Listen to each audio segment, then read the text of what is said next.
This is CG Ruthless Sports. I will be brutally honest. Ain't nothing but being brutally honest. Coming at you with another video.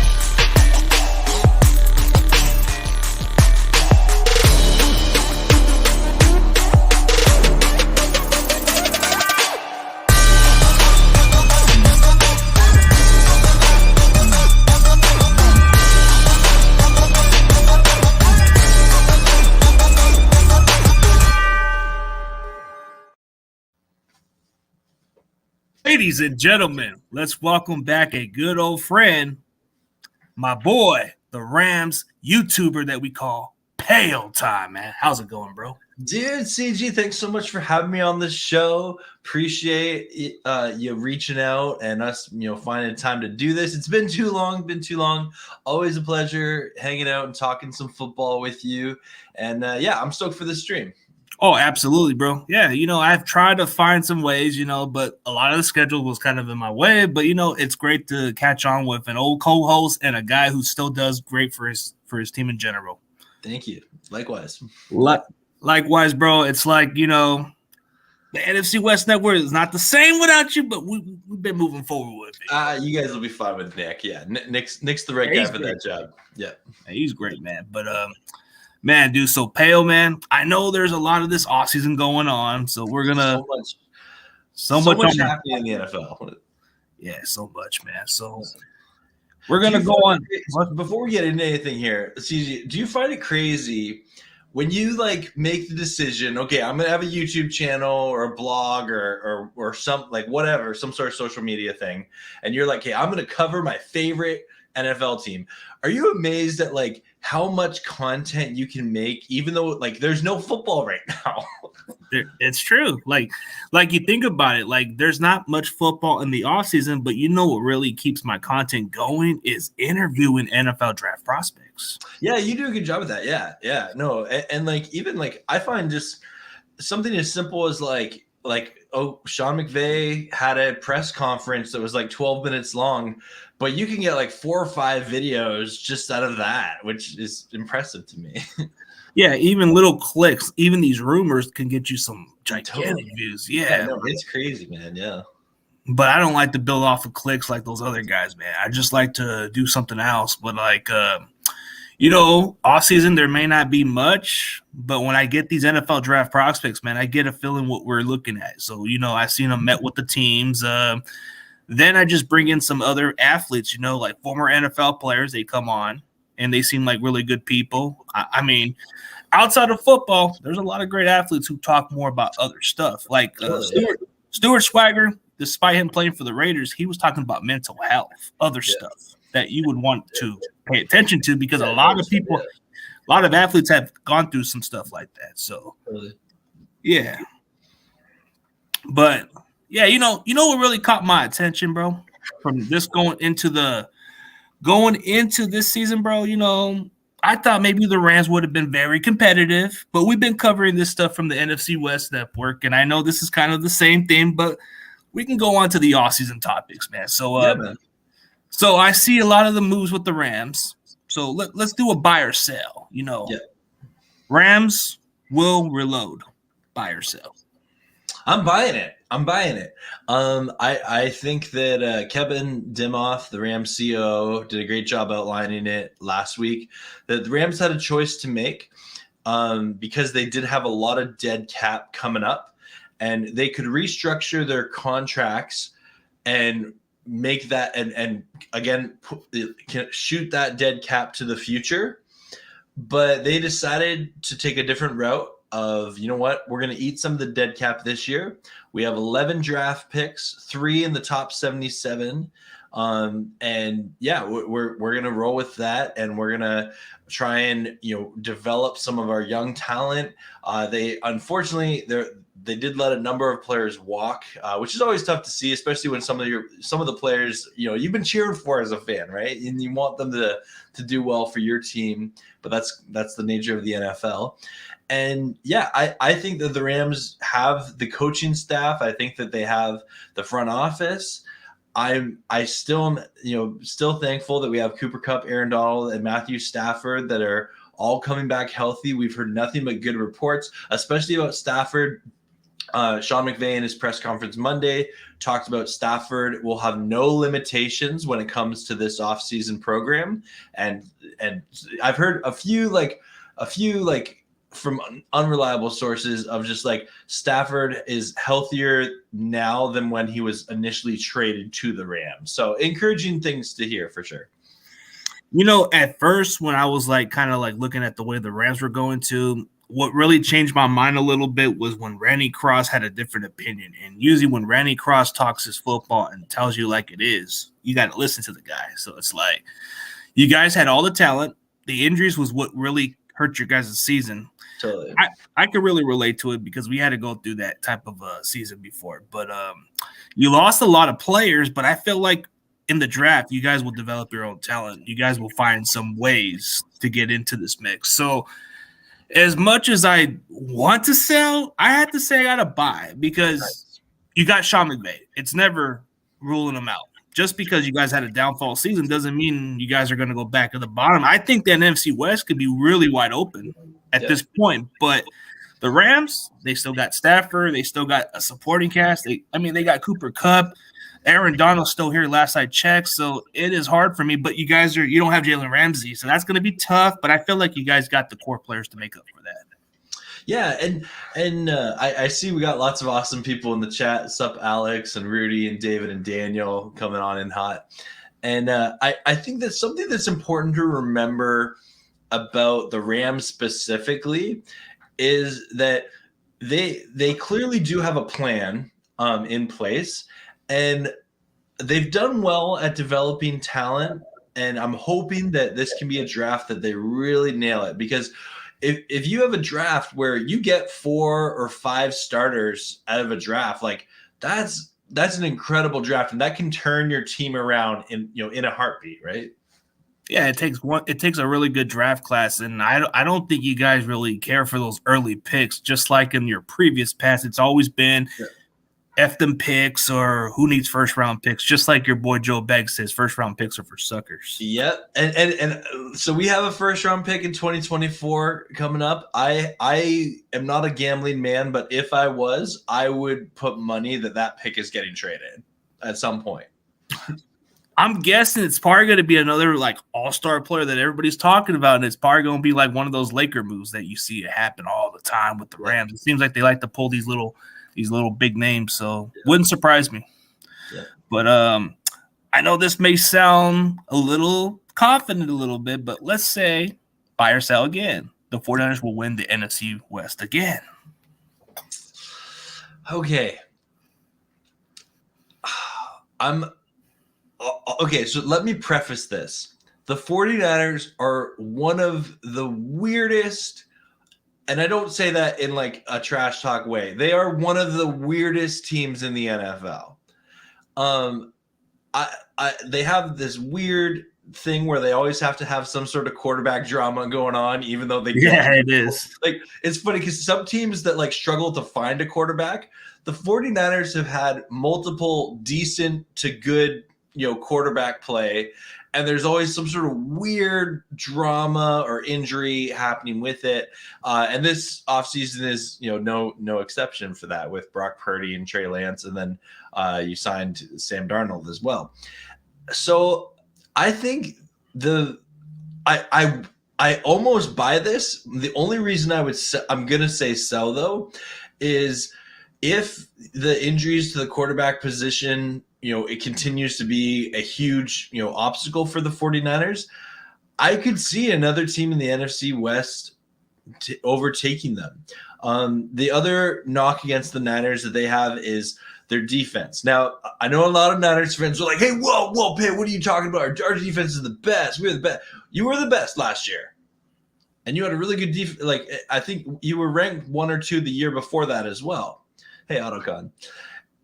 I just know in the NFL, it's one of the hardest things to do is consistently have a top 5 defense at each and every year, right? And I think that that's why when we see these, elite defenses, you have to treasure them, forever, right? Now, I still think the Niners defense will be a great defense next year. Will it be, the best defense in all of football? I don't know. You lost D'Amico Ryans. I think that's a big loss for you guys. Will Wiltz coming in change that? I don't know. We'll have to wait and see. But those are just some of my thoughts on the Niners. I respectfully respect your opinion, but I know this sounds a little homerish on my take, but do it up. Until somebody takes our crown, I don't see no other way. I mean, like you said, it's one of the weirdest situations we've had. It doesn't matter who we got at quarterback. Like you see the talent. We got Christian McCaffrey for a couple more years. Oh, we just got Javon Hargrave as a big price free agent. This should make our defensive line a lot better. Definitely, defense should remain at least the same. Steve Wilkes is not a drop off from D'Amico Ryans, but D'Amico Ryans was a really great defensive mind guy, and he's going to do really well for the Texans. But Steve Wilkes, man, I just like his track record. He knows how to do it. And totally, I think out of all the defensive coordinator hirings out there, Wilkes was probably the right one for the Niners to do.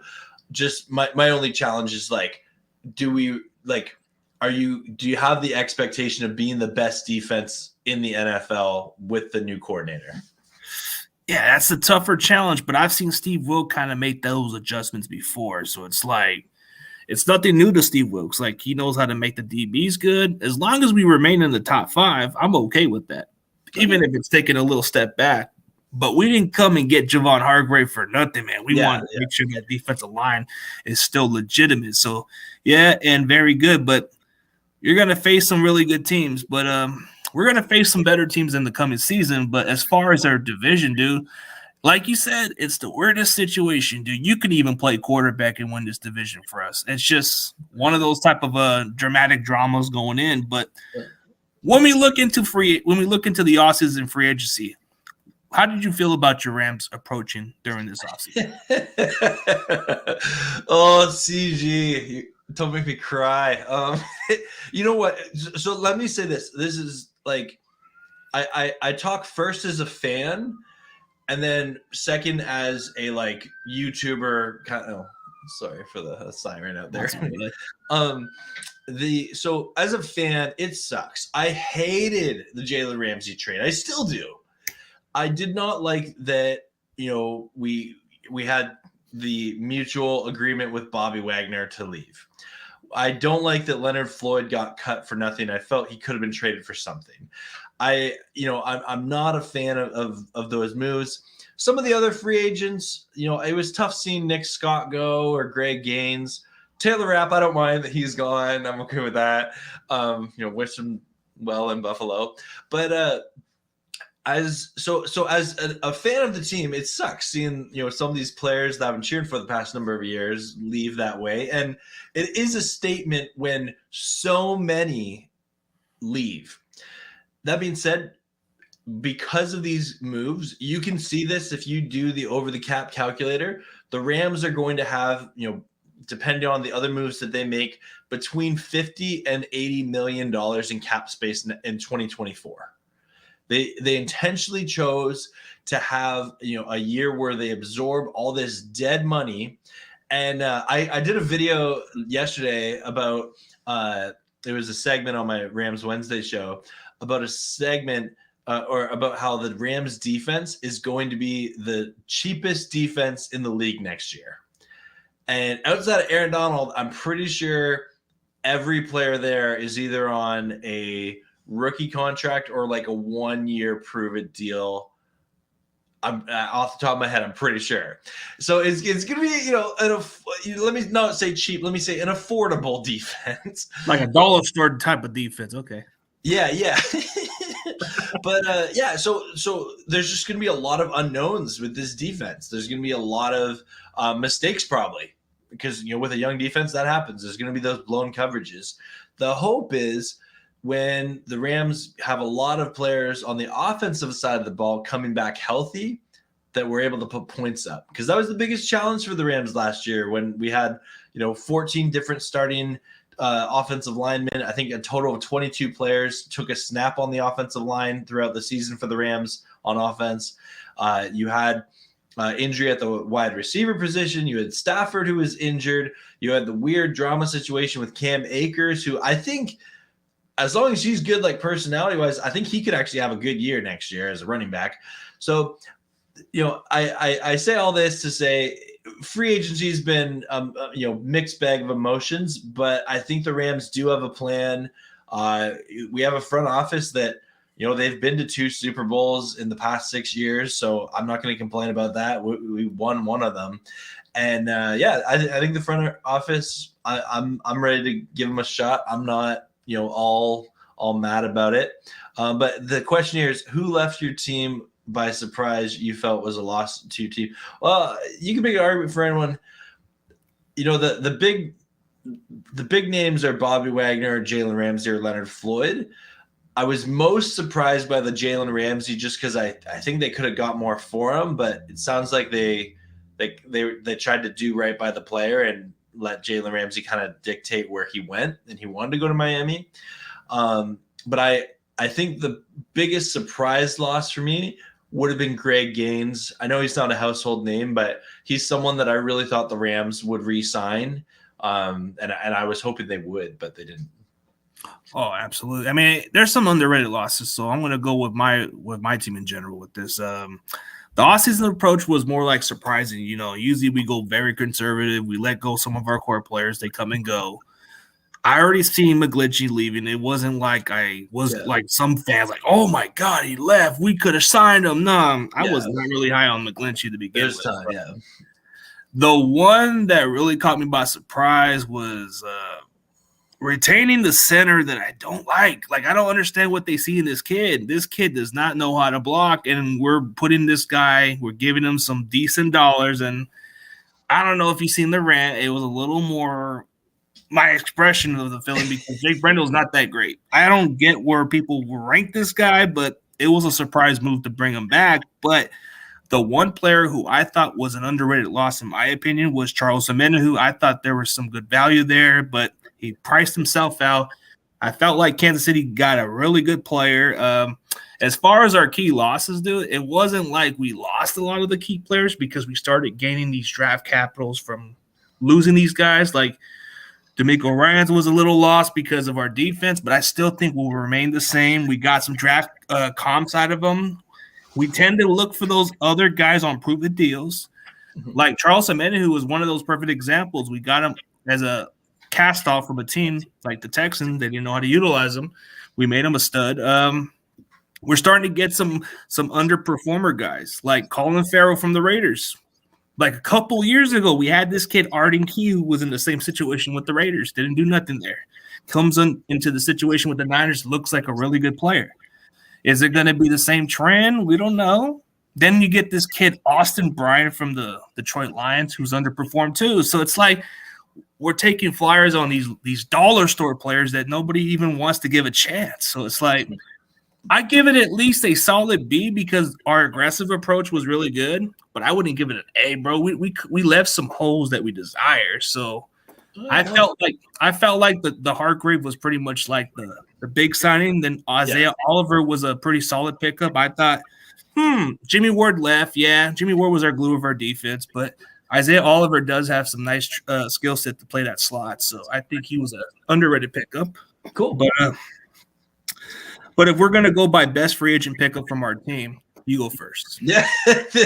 Well, I only have 2 to choose from, and they were both internal re-signs, like Coleman Shelton and Marquise Copeland.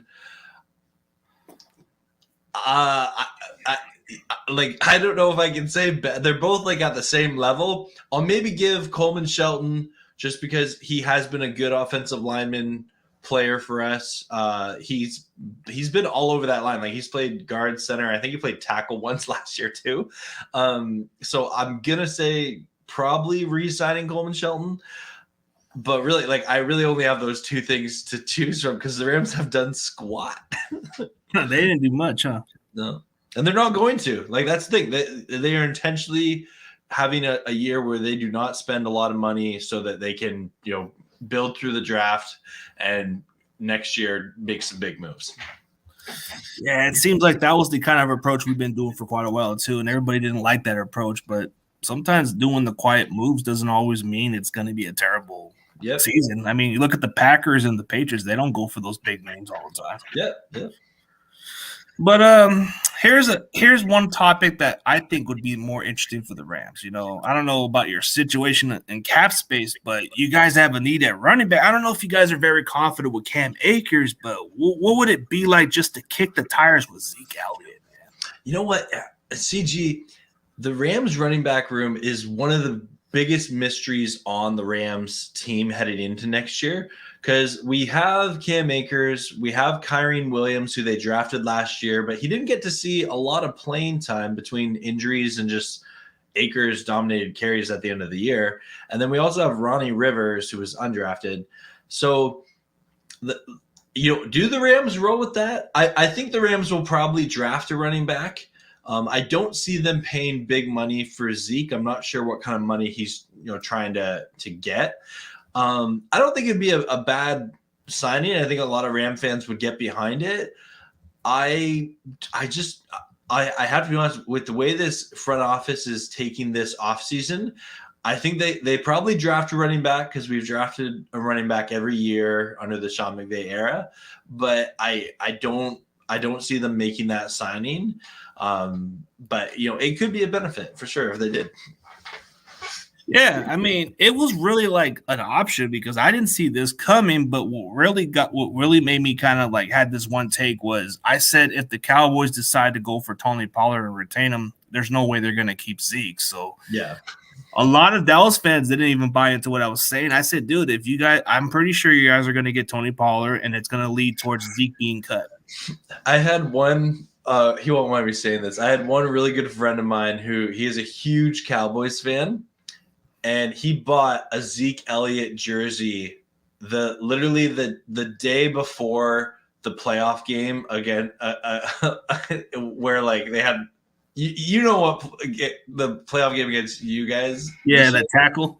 Yeah, and so he was convinced this is the year the Niners are going to the Cowboys are going to the Super Bowl, and he's like, yeah, this is my Zeke jersey year, and he only got to wear it for one game because now Zeke's gone. Yeah, Rudy's spitting truth here. Rudy's just on the chat. He's consistently been the biggest troll of our community, man. This guy does not ever stop.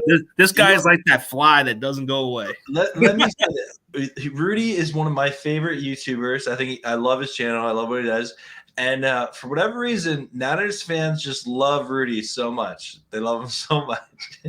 I mean, he's just the kind of guy that likes to get all the attention, man. I get it, man. I get it, For Rudy, man, he just wants all the love, because we got a bigger community and he wants to get all the attention. But, Rudy's a great guy, man. Despite awesome. No, I love Rudy. Despite what he thinks, despite his team, one of these days, maybe I'll come down SoFi. Maybe we'll kick it one day. Yeah. You know what? I've met Rudy in person. He's a really cool dude. And this is what I say. The primary focus of his channel is talking about like being an LA Ram fan because he's from that area and he offers a good perspective. The authentic OGs, the authentic OGs. Definitely he's an OG. And then kind of second to that, I would say is he likes to rile up some Niner fans. I don't ever see him do other teams, which is kind of surprising, but I guess that's his number one team to focus he'll on. talk about the Seahawks and Cardinals too, don't worry. Every now and then, but it's mostly Niners. Like anytime I try to look for notification of the Niners news, man, you know who pops on my notification? I don't know. I mean, you'd be surprised. Like, guess who was on my notification that caught my attention? Because it's like the Niners news. I'm trying to figure out what's out there, and all I see is Rudy putting Niners stuff. I'm like, dude, what's going on? Keep doing your thing, Rudy. Keep doing it. It's like he's the clickbait, bro. He likes to get all the attention, bro. I mean, Rudy's the guy, man. He's just he's a comedian, bro. Like if he needed to be on a Comedy Central show, bro, he should be on the comedian show for the Rams. Love that guy. Love him. Yeah, he's a good dude. So let's go on to draft needs, man. So the Rams, what kind of holes that they need a desire going into the draft, because it's coming within a month or so? Yeah, I go back and forth. I think the greatest needs, just because we lost so many defensive players, I think drafting an edge rusher would be top priority. If not that, probably a linebacker. We'll have to draft some secondary in there somewhere. A lot of Ram fans think they're going to draft O-line early. I don't. The more and more research I do into it, I could see them maybe later in the draft taking some flyers on some guys, but I actually think they're more concerned about getting their O-line back healthy than finding a lot of new talent. So I don't see them taking more than one, maybe two in this year's draft with their 11 picks.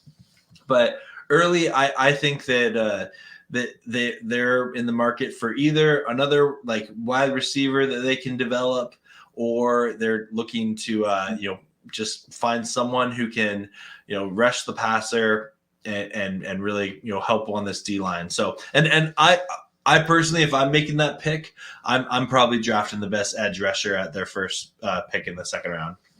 Oh, that's kind of a smart way to go. Like, you need to address like your secondary because Jalen Ramsey's gone, your linebacker because you let Wagner go, which was a surprising move. Wagner and Leonard Floyd. Leonard Floyd was cut. I never understood that part, and he's still available is beyond me, man. Like, yeah, I'm surprised some team hasn't picked him up. To be honest, dude, I'm surprised Yannick Ngakwe's still out there. Yeah. I mean, what's going on with the free agent market? Are they kind of asking too much money or something? I don't know, man. It's going to be a clearance sale after the draft, dude. I don't think their value is going to go as much higher at this point. I mean, Leonard Floyd, he could make a case for maybe a 2 or 3 year type deal if there was a team really desperate for a pass rusher, but the market's kind of got dry a little bit. So for the Niners, bro, I think what we really need to address is actually a right tackle. Colt McKivitz is a short-term answer. I think you need to get somebody to compete and beat him out for that job. I hope in some earth, in God's earth, we do not draft a running back not early again, please. It's been consecutive seasons. Stop going with the running backs. And you trade for CMC and you still draft running back. It doesn't make sense. Like, it's the weirdest part. I'm just okay. Like, there's a couple of holes maybe we can fill in, but I think most of our talent is pretty loaded. So we just look for depth pieces at this point. Like, if we can get a number 2 tight end, that would be great to complement Kittle. No disrespect to Ross Dwelly or Charlie Warner, but you don't compliment Kittle. You don't do nothing for this guy. You just pick up this dude's jock strap and you just pick up a paycheck. You don't do much. Yeah. And McKivitz, we signed him to a really cheaper deal compared to bringing back McGlinchey. So we got to see if he's the real deal. I've seen some film out of him. I've seen some starts. He looked okay, but they don't seem really high to him as a long-term answer. So I think we're probably going to have to get a right tackle. An edge rusher too, for rotation-wise, because a lot of the guys that we signed are very much short-term answers. So it's like, can Drake Jackson make the next leap? We'll find out. I mean, and sorry to interrupt you. What's the status of Bosa's contract? Like, I thought he was going to sign a big money deal. There's been talks about it, but I think the contract will either be done by training camp or something. I'm hearing that that's where it's going towards, because the Niners don't do negotiations until maybe during training camp or something like that. Okay, so that's kind of business as usual for them. Okay. Yeah, we've done it in previous years. I think that's where it's going to be, because we want to make sure when we sign Bosa, we don't have dead cap after that. So it's like, but I know this was a topic that you probably were posting for quite a while. But did you really believe then that Sean McVay would just leave for a TV deal? There was maybe a 3-day stretch where I was like 50-50. And it was right after the season where like the dude seemed exhausted. And it was some question marks, things like that. But then when you kind of dive into it, there was sort of a weird negotiation that happened between Sean and the Rams. that maybe like some personnel control things like that. I'm not exactly sure.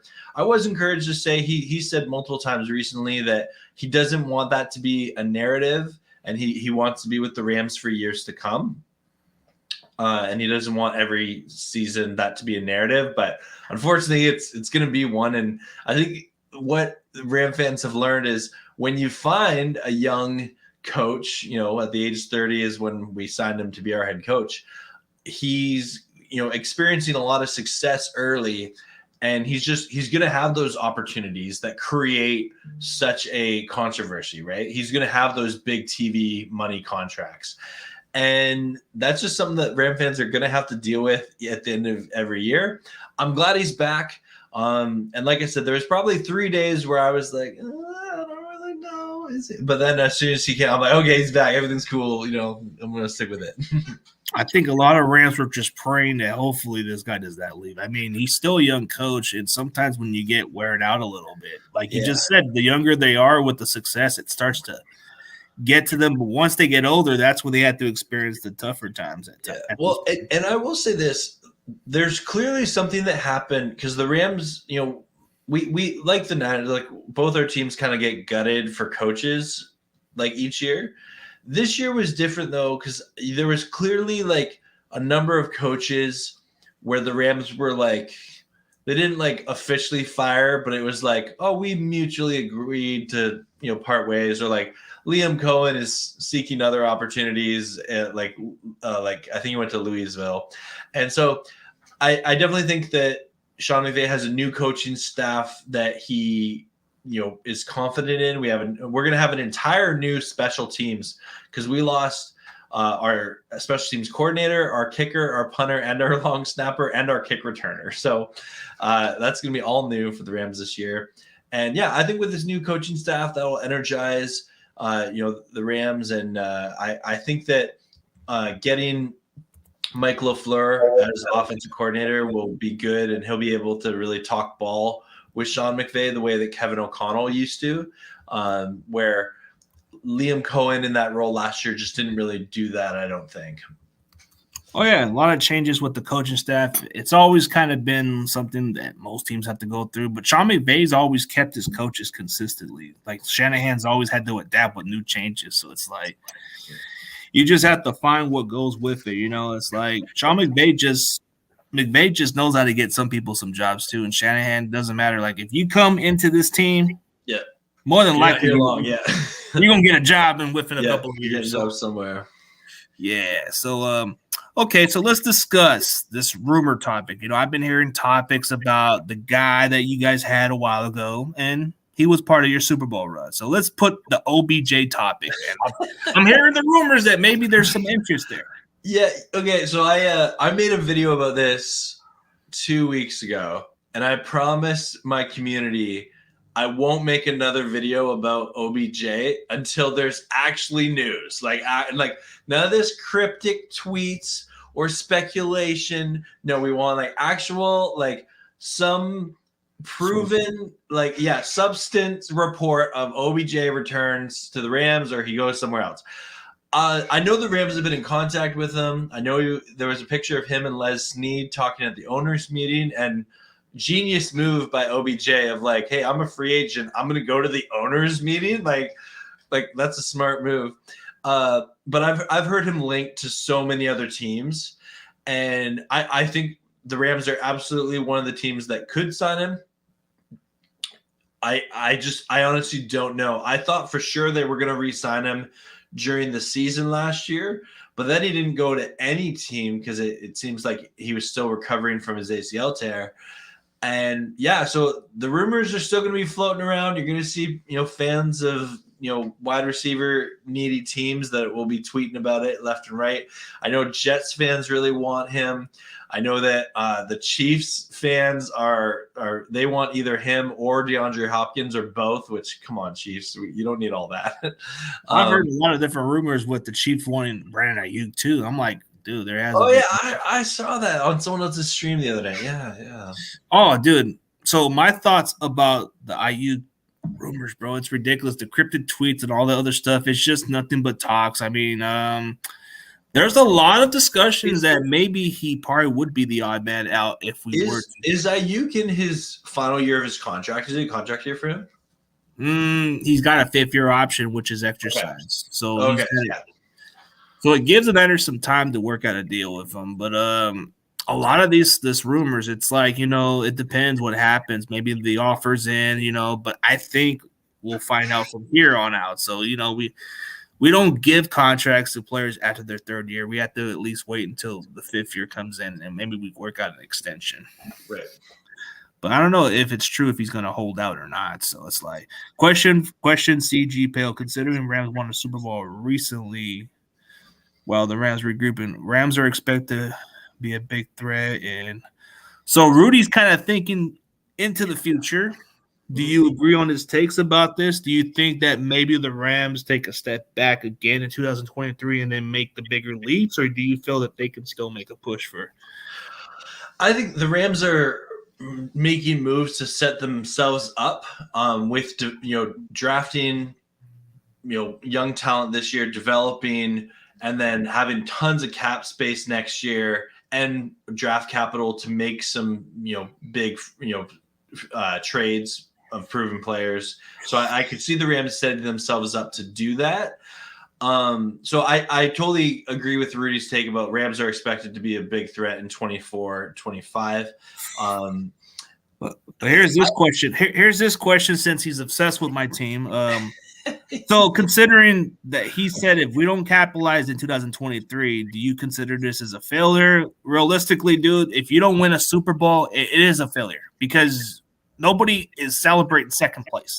Yeah. Nobody is celebrating, oh, you made it, or participation trophy, bro. Nobody gives that kind of like these type of awards, bro. That's a loser mentality. Like if you win the Super Bowl, that's all that matters, because you can have the George Halas Trophy. It can be it could be a second place trophy. You can just shine it up really nice. You can put it into the closet, and it means absolutely nothing. Yep. But a Lombardi Trophy, you could just put it up on a nice little spot, and you can shine it up really nice, and it stays there. Yeah, and I guess I would maybe kind of ask you this question: is so the Niners last year and the year before that were in a Super Bowl window where, like, realistically them making the Super Bowl wasn't crazy. When would that window close for you, do you think?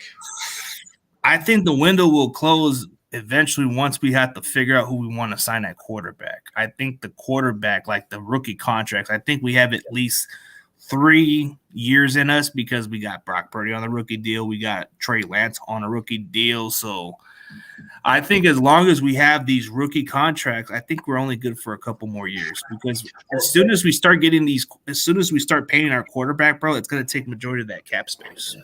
Well, and like the other thing is, if Brock Purdy continues to play like at a very high level, he's outperforming that 7th round contract a lot. Yeah.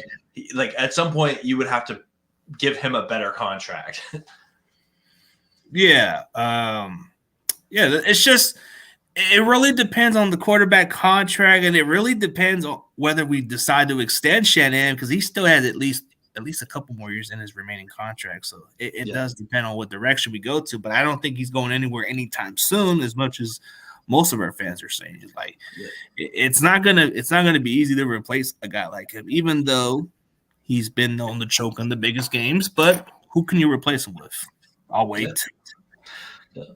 All right, so another good question from Rudy. Last question, CG and Payo. What is your greatest memory as a fan of your respected teams? Tough one. Man, what's my best memories of what I witnessed? Like during my early years, when I got to get more serious about football, I guess the catch two, it's just that play, bro. Terrell Owens was kind of like doubted in some ways, and he didn't get a chance. Like, he had every opportunity to get the ball, but once he caught the ball, bro, the guy, like, the fans were lit, bro. Yeah. Even though I didn't go to that game, I would have loved to go to the catch two game. Dude, there was a lot of times I could have been there, but if it was one of my greatest moments was going to Candlestick Park in 2008. against the Redskins before they became the Commanders. I thought going into that game was like electrifying, bro. It was a great crowd. It doesn't really duplicate what we got at Levi's, but you saw how the fans were passionate, bro. Even despite our record, we had Sean Hill at quarterback. The guy was just a third-string quarterback who just came in and just beat the Bengals on a primetime game on a Thursday night football. And we come into beating the Redskins in overtime, and everybody was just lit, bro. Even though it felt like a Super Bowl vibe, if I'm being honest. Yeah, no, that's a great memory. I have so many fond memories. Like definitely, the 99 Super Bowl, or even, this most recent Super Bowl for the Rams. But I'm gonna give a non Super Bowl memory just because it's really funny. The Rams Chiefs Monday night game from 2018. And hey, Mrs. Bergen, good to see you.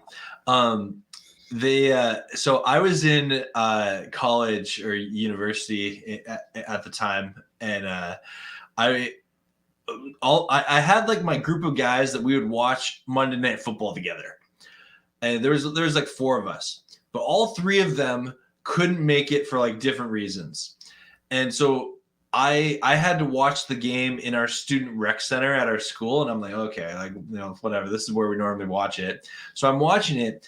I didn't know there was this like girls yoga club that came in, and like the rec center is like here, and then the TV's like off to the side, and there's a little dividing wall, but like it was a game where like I wanted to yell at the TV so many times, but there's like this yoga class going on right over there, and I had like this one girl come up, and she's like, "Hey Zach, sorry, can you keep it down? Just we're doing yoga." And I'm like, I can't help myself. Like there were so many lead changes in that game, and I just was freaking out. And so their yoga class went like an hour and a half. And so like finally when it got to the third, like I think it was just like past halftime, they all left. And I was just like, I yelled, and I was alone in this rec center and just freaking out. And then all 3 of my friends, they like got back for like the final 5 minutes of the game. And they're like, "We can't believe we missed this game." And I'm like, "Guys, shut up. I don't want to talk about like." And so, yeah, that would probably it was such a funny memory. Oh, dude. I know the feeling about these games, bro. Like when you have these type of people telling you to shut up, like, dude, like I remember this. Okay, like I remember like a couple seasons ago, like during that playoff game against the Cowboys, which my mom was like calling me on the phone and telling me, "Did you watch the game? Oh, what happened?" And I'm like, "Mom, I'm watching the game. Sorry, we're gonna beat your Cowboys." And then once the next hour, she don't call me back. She says, "Okay, I'm like, okay, she must be upset about her Cowboys." Yeah.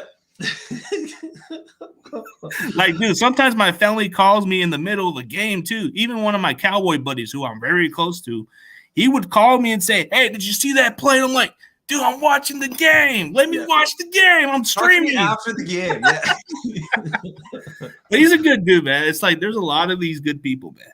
Oh, the Rookie Pro and Cooper Cup end of catches versus the Bucks and the playoffs. I'll always cherish.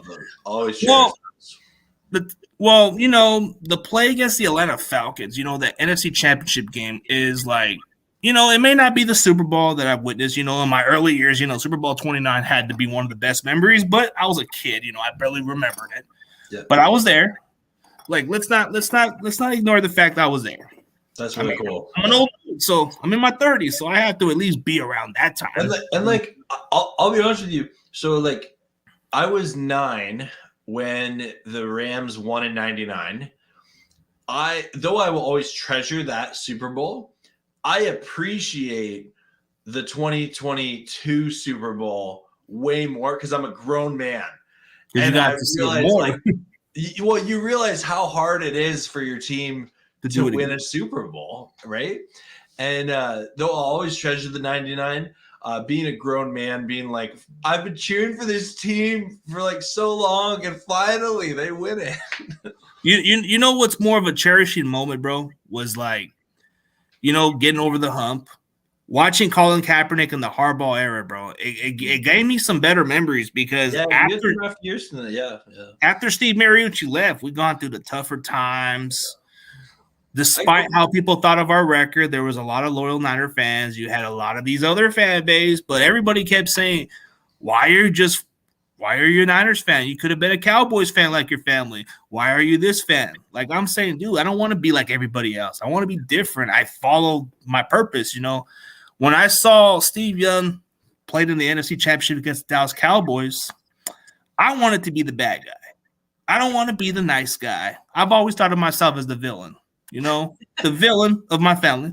And I still brag about it, you know. Some of my family members, they like the Niners too, but I didn't follow the same path like some of these other generations, you know, because some of their kids were forced to be fans of a team. Yeah. I was never forced. They gave me the option to pick a team. Yeah, no, absolutely. I mean, you got to find your purpose. Yeah. CG, I do have a question for you, okay? And let me preface this. So I'll sometimes ask this question in Niners, like when Niner fans are streaming. I like to go and I like to visit and see what everyone's talking about, things like that. I've never really gotten a good answer for this question though, and I don't say this to be a troll. I say this as a genuine football fan curiosity. Are you pulling a Rudy? No. What is up with the Niners and the weird falling outs that they have with quarterbacks? Like I just don't get it. Like Jeff Garcia, I feel like all the way back to like Jeff Garcia. Did you have a weird falling out with Steve Young? I don't think so. I think what really happened with Steve Young was when he got hit by Arenas, whatever his name is, from the Cardinals, where he ended his career. We've always been with quarterback hits. It's like Jeff Garcia was a really good quarterback. Yeah. Then we went with some other guys. We drafted Alex Smith, which we passed on Aaron Rodgers, which was our biggest regret. But then again, Rodgers can have his moment winning the Super Bowl with the Packers, but that is so long ago now because he's never beaten us in the biggest game. So but then you think like Alex Smith to Colin Kaepernick, and the politically charged scene with Colin Kaepernick, and then you had some down years, for at the quarterback, and then you found Jimmy G, and I remember Niners fans being like, "Oh, Jimmy G is going to be the next Steve Young. He's great. He's going to be the best." And then you have the weird falling out with Jimmy G. And hey, what's up, Grandizer? What's up, Brandy? It's just, a lot of these quarterback situations, I don't think it's a troll question to me because, it's hard for us to be committed to a quarterback long term. Like if you look at after we won the Super Bowl, how many quarterbacks have we gone through? So many. So many, bro. It's hard for me to keep track of them. Like, we had at one point Jim Druckenmiller, which we drafted in '97, and like coming out of Virginia Tech, we drafted pretty much. We had a lot of guys. I think not Lance Ball. The other guy that we had was actually another starter, but he didn't play too long. And then we had another guy, Gio Camarzi, never played a single down. We drafted him in the third round over Tom Brady, which we never knew then who he could have been. But Tom Brady always to this day wanted to be a Niner, and it always ripped him up a little bit. I just find it interesting because even now, like with the Brock Purdy, Trey Lance situation, like that looks like that could be some sort of falling out coming up, right? Like, and this isn't just like this is multiple GMs and coaches and like regimes of the Niners that they always have weird falling out at Rams house in Grandizer. Oh, Grandizer, this is not the house that he needs. I'm just playing around, man. I'm just messing with you. But hey, what's even true is most kids, it's only depending on what their team's encouraged by. My nephew, for whatever reason, he could have been a Commanders fan, he could have been a Raiders fan, but for whatever reason, he just was he became a Bengals fan. Never understood that. But he found his purpose. Like he found a team he liked. It's weird, but I think that's how you look for your purpose. On my mom's side, on my grandma's side of the family, a lot of Bears fans, which is weird. Get a lot of that all the time. But this is the guy I was talking about. Arenas Williams was with the Cardinals. That hit on Steve Young was Lawrence Phillip was the one that missed his block, which was terrible. Grandizer, to answer that question, I had this cap since the since that Saints game. I had that cap since the New Orleans Saints game I was at. So it's a little old cap, but it's like one of those new caps that everybody still uses. So yeah, Alvis Gerback was another quarterback we had. He was behind Steve Young. I think he eventually went to the Ravens when they were actually winning the Super Bowl. But he came out of Michigan. Everybody was talking about Alvis Gerback being like the next something and all that. And I never was convinced by him. There was a lot of quarterbacks during the time we've gone through. Jeff Garcia was a journeyman guy. He was a local kid that everybody loved coming out of San Jose State, goes into the CFL, makes his way down here, and makes a name for himself. So yeah. And like, again, by all intents and purposes, a lot of these quarterbacks, Jeff Garcia, Alex Smith, Colin Kaepernick, like there are so many teams that would love even one of those in the past 20-year history. The Niners had all of them and then just had these weird like circumstances behind it. I don't know. I've always found it really interesting about the Niners. Yeah, pretty much. Yeah. Yeah, as far as like our quarterbacks, bro, did we actually win anything with those quarterbacks? It don't mean nothing to me. Like at the end of the day, when we played the Baltimore Ravens in Super Bowl 47, Colin Kaepernick had a really good performance if you take away what happened at that time. Like It was one of the most controversial and one of the weirdest Super Bowls I've seen in all time. And this may sound like a bitter fan, but I don't rewatch that game. The Chiefs and Niners, I don't rewatch it either. It's dead film. It's dead to me. I don't even want to watch it. I don't watch loser games. I don't even watch it. Even if somebody has like the NFL Classics. Yeah. If I see that come into the next show or whatever, I'm just changing it. I'm not watching. I just have bad voodoo or superstitious. Over half my family's Cowboy fans. Yeah, dude, a lot of people like the America's team. So it's like, but last question. Okay, last question, Payo. Who was worse, Mark Rippon with the Rams or Sean? Wait, are you talking about Sean? Are you talking about JT O'Sullivan? I think you're preferring Sean Hill. Wait, Mark Rippon was with the Rams? Briefly, he was also in the CFL. I know that. I know the name. It's been a while. Rudy, you're aging yourself there. See, I told you. Okay, so this was a strange one. So if we're going to go with the JT O'Sullivan, this was 2008. Yeah, so Rippon was 1995 for the Rams.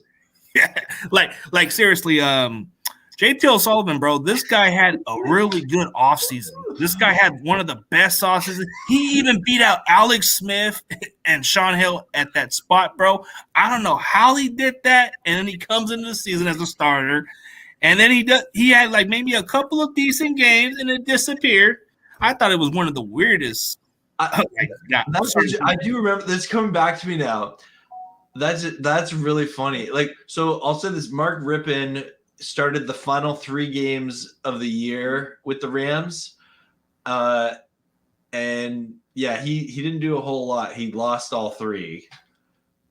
He threw in one game, he threw 2 touchdowns and over 372 yards. That was like the highlight. But yeah, so didn't seem like either of them did that well there. But I guess Sullivan maybe made a little more of an impact. Okay, Greg, I don't know about that question, bro. I don't know about that one, man. That's a little weird. I don't know about the pet stuff, man. I don't know about that, sir. Like, let's not go there.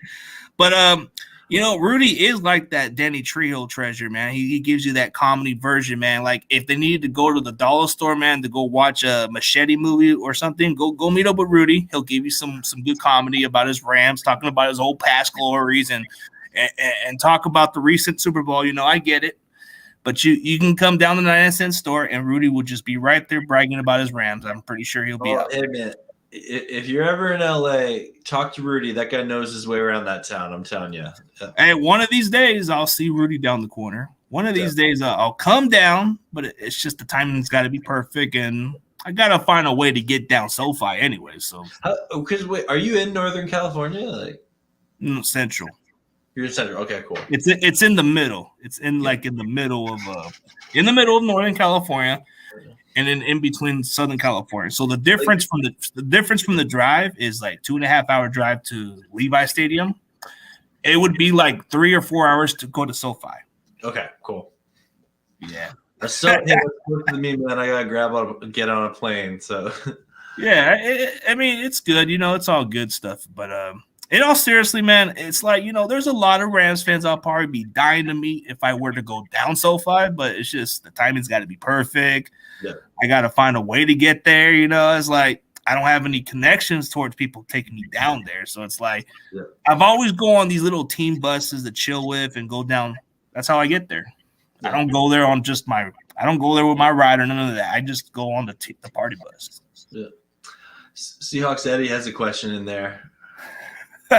Oh, what was your first NFL game, like watching or actually in the stadium? I think he means going to like a stadium. It's simple. Since I've only watched games as a kid, the first ever NFL game it would surprise you guys. I actually went to Candlestick Park 2008 against the Redskins in a season finale. Oh, cool.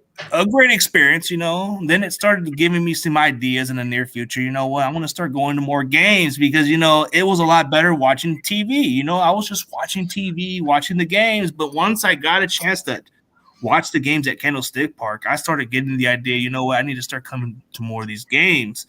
And then once they got rid of Candlestick Park, I was like, man, okay, I want to see what they got at Levi's. Let's see what they got to offer. And I started liking the experience, And then I started just saying, you know what, maybe I'll go to games twice a year. That's cool. What about you? So my first NFL game was in 2014. It like, again, I grew up in Canada, so we don't have an NFL team here, and the closest would be either Detroit or Buffalo. But I actually had a friend of mine that he's a big Ravens fan. And in 2014, the Rams were playing the Ravens in Baltimore. And so it was like an 8-hour drive from where I lived. And me and him were like, let's do it, road trip. And we had a great time. It was a lot of fun. We drove there and hung out in Baltimore for a weekend. And then to be honest, it was a horrible game. It was horrible. It was 13-10. The Rams lost. It was a punt fest. It was a punt fest. But I still had a great time, even though it was a bad game, just because I had never actually met another Rams fan before in my life. And so it was cool. Even though we were in Baltimore, I found all these like Ram fans, and like I got my picture with them and stuff. And it was cool. And yeah, it was a really fun time. And so yeah, that was my first NFL game that I'd ever been to. Oh, dude. So what was interesting about my first NFL game was gathering with the family, the people that probably like, the one lady who had season tickets back then. Well, after I guess weeks later or months later, she died in a car accident. But she was really like the one that got us into going to the game. So she was a really good lady that really had everybody gathering. And then my pops, it was like starting to become the beginning of taking me to games, even though he was a Cowboys fan, he didn't care what team I rooted for. And, a couple years ago, times had passed and he passed away, unfortunately. So it was like a lot of the people I got close to, we were having a great time, all that stuff. And it brings the great memories. The one memory that stood out with me was going to WWE No Way Out in the Cow Palace. My dad took me down there, which I cherish that. Even though it's non-football, I cherish that to the rest of my life. Watching Eddie Guerrero winning the WWE Championship was by far my greatest time I've ever witnessed. That's cool.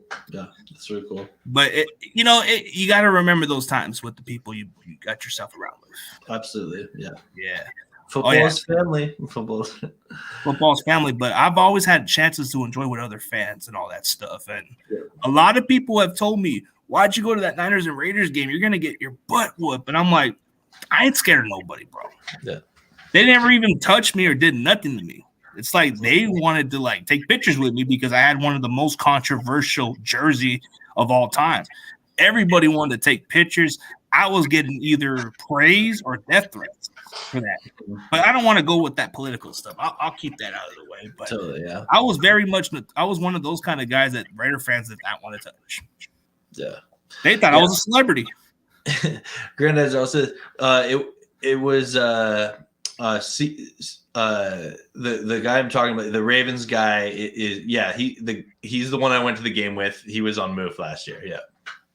Oh yeah. So Seahawks Eddie's first game was 97 versus the Falcons. So mine versus the Redskins was a 20-17. We won in overtime. And that was with Sean Hill at quarterback, where he played against Jason Campbell. Cool times. Yeah. Yeah. So, hey, we already hit the hour mark, but let's definitely put in maybe a few more questions here, like maybe just one or two. Yeah, sure. Okay. So who do you expect for one of the Rams players to step up? You know, there's going to have to be one of the unknown guys. I think Van Jefferson. I think he was injured, missed most of last year. He's in a contract year this year on his rookie deal. He's playing for his next contract. I think that Van Jefferson is poised for a breakout year. Yeah, I can see a number 2 receiver trying to make it a strong leap. I can see that. As far as my team, who I expect to break out, I got to say Drake Jackson, man, because this is an opportunity for you to make a strong leap. We drafted you in the second round. There's got to be some high potential. I mean, I think this is his chance to break out as like the guy to be the opposite of Bosa. So I would say him. Let's go with this question before. Okay, so team season predictions. So you go first on your Rams, and you can throw in the NFC West, whatever you prefer. Who you think? I'm not ready to make this prediction yet. Okay. I got to see how the draft goes. I got to see how the schedule goes. I'm not ready to make that prediction, to be honest. Okay, man. so it's undisclosed. Okay, so we'll put that for later in the coming season. So we're still talking the potential. Okay, so before we end this, man, so tell everybody where they can find your channel and your social media platform, man. Yeah, I'm pretty active on YouTube, and then just my name, Payo Time. If you put it in the YouTube search, I'm the first one that pops up, thankfully.